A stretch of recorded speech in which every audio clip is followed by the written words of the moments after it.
Among past threats to the Republic, the Great Hyperspace War stands above all other wars in galactic history. In fact, the battle we fight today is in many ways an extension of this same conflict. The Sith Empire we believe we had destroyed in this war has now returned to avenge its defeat. The historical factors that set the stage for the modern conflict bear close examination.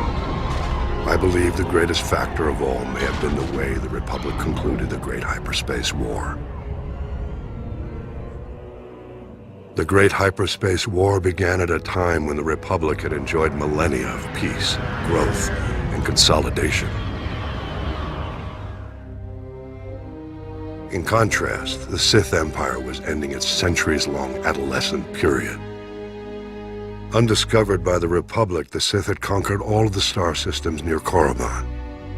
They were now seeking new opportunities for expansion. At this time, a brutal power struggle had broken out following the death of the Sith ruler. Among the contenders was the Dark Lord Naga Sadow. Whether by chance or destiny, it was at this time that two Republic explorers stumbled onto Korriban. Naga Sadow seized this opportunity to gain political advantage.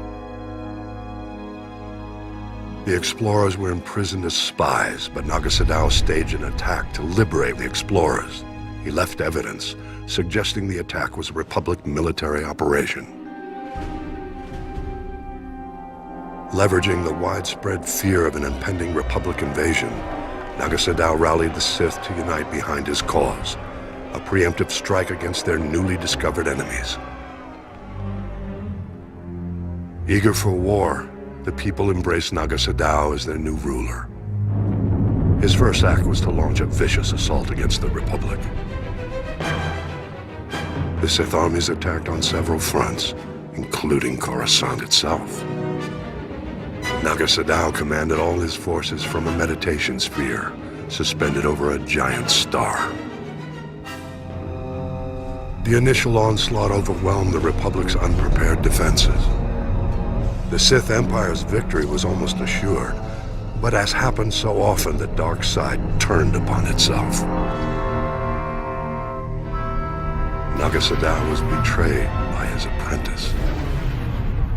Though the apprentice was defeated, the attack did succeed in breaking Naga Sadow's battle meditation. The tide of the war turned. The Sith were lost without their leader's direction, and the Republic forces soon chased the invaders back to the very doorstep of Naga Sadow's meditation sphere. Recognizing his imminent defeat, the Sith Lord abandoned his forces and started a chain of events to destroy the nearby star and everything in its vicinity. Naga Sadow fled back to Korriban, only to discover renewed opposition to his rule. Civil war broke out, whittling away what was left of the Sith Empire's already weakened armies. Naga Sadow defeated the upstarts, but the Sith were defenseless when the Republic fleet attacked shortly thereafter.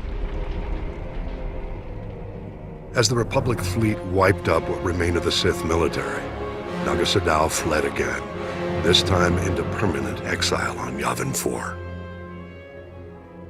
It was at this moment the Republic made what might now be considered a mistake. The Sith no longer posed a threat to the Republic, but the Supreme Chancellor was unsatisfied. Jedi and Republic forces were sent to Korriban and other Sith planets to ensure no remnants of the Sith Empire remained. It was this action which drove the surviving Sith to flee into deep space, with the new Dark Lord who rose to take Naga Sadow's place. The same Dark Lord they continue to call Emperor to this day.